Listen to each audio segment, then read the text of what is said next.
Teröre çözüm, özerklik ya da federasyon değil, İslam birliğidir. Türkiye tarihi bir dönem yaşıyor. Hepimizin ortak isteği yıllardır Güneydoğu'da devam eden terörün son bulması. Terör sorununun bitmesiyle Türkiye sadece bölgede değil, çok geniş bir coğrafyada etkin rol oynayacak. Türkiye, Türk İslam alemini birleştirmeye doğru hızla ilerlediği için Türkiye'yi bölerek gücünü kırmak isteyen güçler olduğunu herkes gayet iyi biliyor. Ülkemizle ilgili böyle sinsi bir plan söz konusu olduğundan her zamankinden daha dikkatli ve birlik içinde hareket etmek zorundayız. Son dönemde çok konuşulan özerklik, federasyon ve bunun gibi kavramlara karşı da başta Başbakanımız olmak üzere tüm Türk halkı teyakkuz halindedir. Ve Sayın Erdoğan defalarca tek bayrak, tek millet, tek vatan, tek devlet idealinden asla taviz vermeyeceğini vurgulamıştır. Kardeşlerim, biz tek milletiz. Tek millet. Türküyle, Kürdüyle, Lazıyla, Çerkeziyle, Gürcüsüyle, Abazasıyla, Romanıyla hepimiz tek milletiz. Tek millet. Ne? Tek millete ne yakışır? Tek bayrak yakışır. Tek bayrak.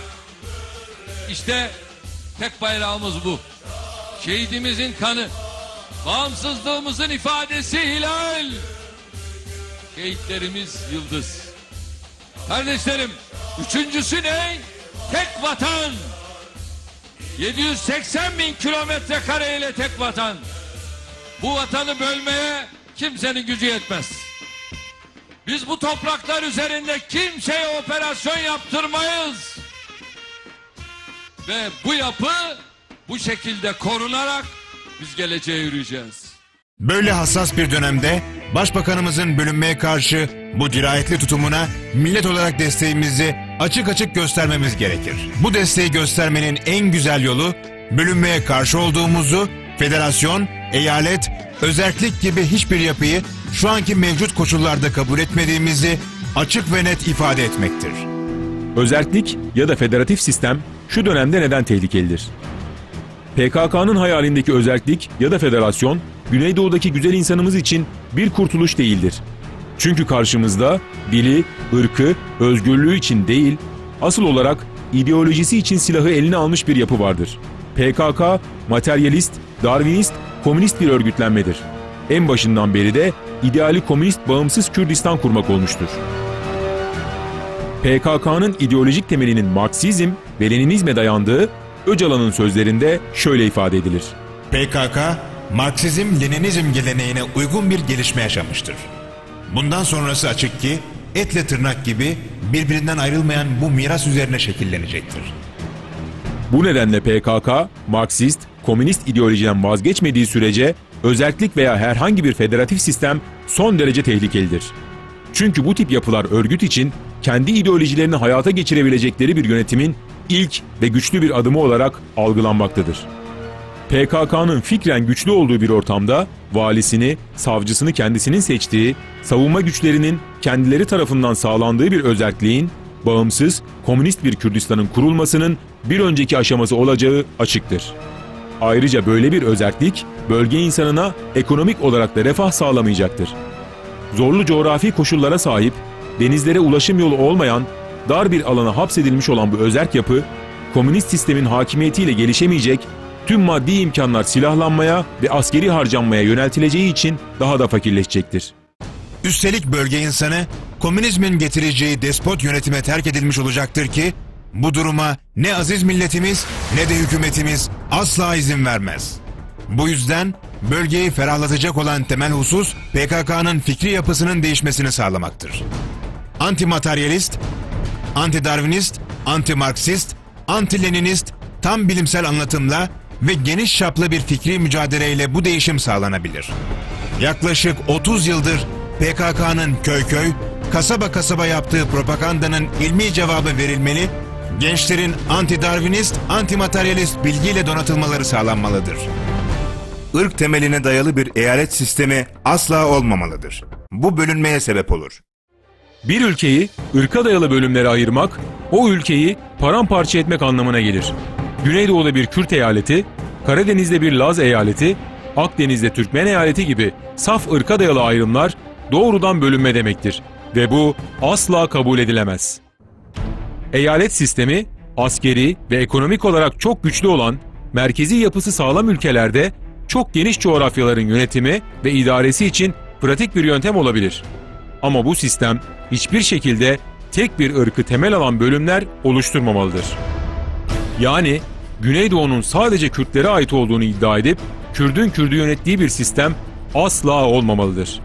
Bunun yerine Güneydoğu'da Arap, Kürt, Laz, Türk karışık bir bölge, kuzeyde Kürt, Laz, Türkmen karışık, güneyde Türkmen, Kürt, Gürcü, Laz karışık, batıda Türkmen, Laz, Arap, Kürt karışık yerleşim yerleri şeklinde bir sistem olmalıdır. Yani hiçbir bölge ırk birliğini esas alan bir parça olarak düşünülmemelidir. Her bölgede her ırktan insanın birinci sınıf vatandaş olduğu, hepimizin Allah'ın kulları olduğumuz ve kardeş olduğumuz gerçeğine göre düzenlenmiş bir yapı olmalıdır. Unutmamak gerekir ki, Türkiye'yi büyütecek olan birlik ve beraberliktir. Türkiye, tüm Türk İslam aleminin umudu konumundadır. Ve bir öncü olarak ortaya çıkıp, tüm İslam alemini birleştirebilmesi için, üniter yapısını koruyan güçlü bir ülke olması şarttır. Kendi içinde parça parça olan bir ülkenin diğer ülkeleri birleştirecek güç ve iradeye sahip olarak gözükmesinin mümkün olmayacağı açıktır. Sınırların kalktığı, tüm İslam aleminin kardeş olarak birleştiği bir dünya için yapılması gereken, Günümüzün mevcut koşullarında eyalet sistemini savunmak yerine adaletin, barışın, insan haklarının, sevginin, kardeşliğin, eşitliğin, demokrasinin, özgürlüğün gerçek koruyucusu olan İslam birliğini savunmaktır. Kürt kardeşlerimiz Türkiye'nin süsüdür.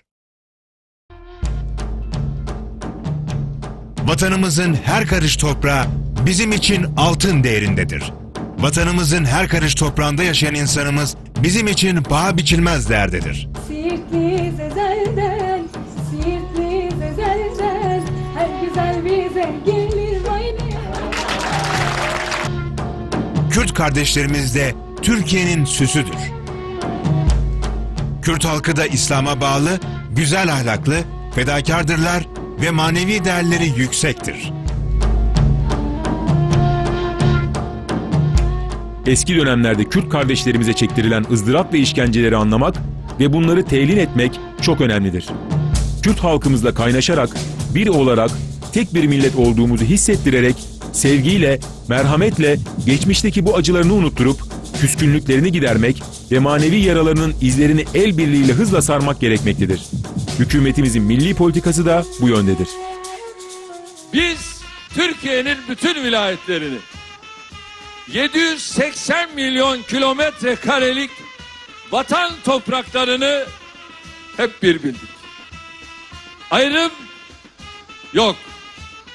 Yola çıkarken Afyonkarahisar'dan bir şey söyledik. Bizim 4 temel başlığımız var. Nedir o? 1. Biz tek millet dedik. Türküyle, Kürdüyle, Lazıyla, Çerkeziyle, Romanıyla, Gürcüsüyle, Arnavutuyla, Boşnağıyla, aklınıza ne gelirse tek millet dedik. Teröre çözüm, milletimizin birbirine kenetlenmesi, birbirini çok sevmesi, Allah'tan çok korkması, Allah'a canı gönülden bağlanması, Kur'an'a bağlanması, devletimizin üniter yapısının tam korunması ve İslam birliğinin bir an önce oluşturulmasıdır.